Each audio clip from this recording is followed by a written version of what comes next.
Alright, I'm out here doing my last camping trip with these boys before we head to Norway. And we went up to the Denali Highway to do that. It's about a 2-hour drive from our house in Talkeetna, just to get a change of scenery. Some new trails for them and me. So I got them all tucked in, and then I came to make some hot water for myself. Make some coffee and maybe a cup of noodles or something to eat. And I got out my Jetboil, and I had seen that I had the burner down inside of it. The burner kind of, when it's being stored, nests down inside of the pot.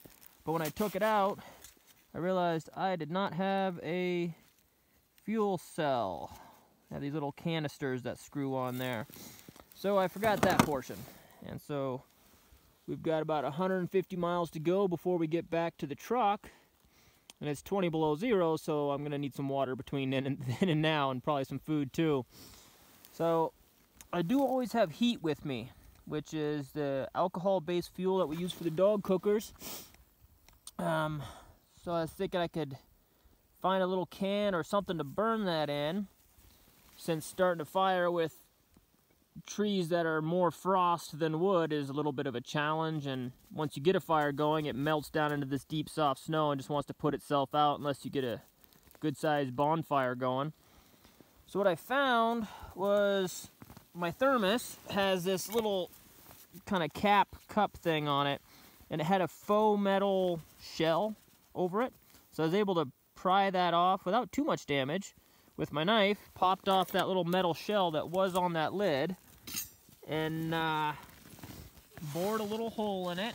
You can kind of see the hole right there on the side with my Leatherman, so to have some air intake, because it was just snuffing it out when I put the Jetboil on top of it, and so that little air hole's just enough additional air to make it work. Put some of that alcohol-based fuel in there, and now we've got ourselves a little redneck Jetboil. So it's not the fastest thing in the world, but it's super efficient. It takes about 3 tablespoons of fuel and it'll run for half an hour here, which is actually not a bad setup for melting snow, because it takes quite some time. If I set this thing aside here, it takes quite some time to turn fluffy snow into water.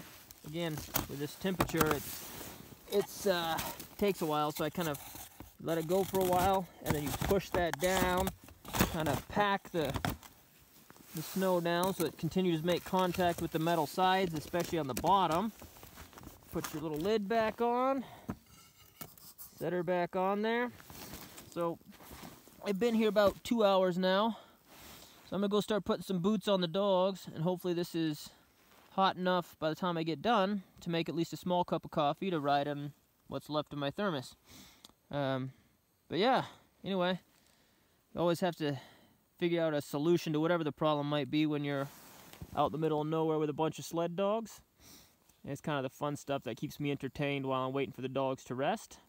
We're going to go about 50-55 miles from here, give them another little break. By that point, it'll be, I don't know, 3 in the morning, so I'm pretty sure I'll sleep during that stop.